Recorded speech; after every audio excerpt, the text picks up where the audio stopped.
ช่วงนี้อากาศมันเย็นรู้สึกว่าติดดาดติดจุ่มแหงทุกคนและแห้งเป็นดาดพันใส่กับน้ำแจ่วซุปแซมนี่โอ้ยสุดใจมือนี้นักเลงตอนจะพามาที่ห้านดาดพันเก้ายอดสาขา3ซึ่งสาขา1แมนอยู่บ้านเก้ายอดสาขา2อยู่แคมป์ของส่วนสาขาที่3แมนอยู่เมืองน้อยสาขาที่3มันหาก็เปิดใหม่ได้บ่โดนแต่ว่าห้านดาดพันเก้ายอดนี่เปิดมาตั้งแต่ปี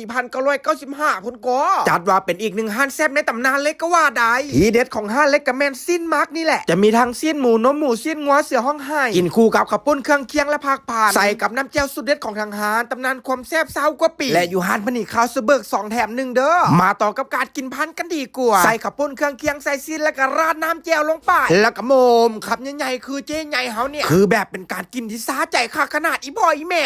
ล่ะทุกคนเบิ่งแม่การกินดาดพันนะมันแซ่บบอนนี่แหละใส่เครื่องหลายๆเฮ็ดคำใหญ่ๆแล้วก็ราดแจ่วซ้ำๆปากกว้างๆแล้วก็ยัดเข้าไปให้เบิดมันเต็มปากเต็มคำดีนะทุกคนต่อมน้ำลายนี่คือแบบแตกฟุ้งกระจายไปเลยกินไปฟินไปนักเลงตอนทั้งหลาย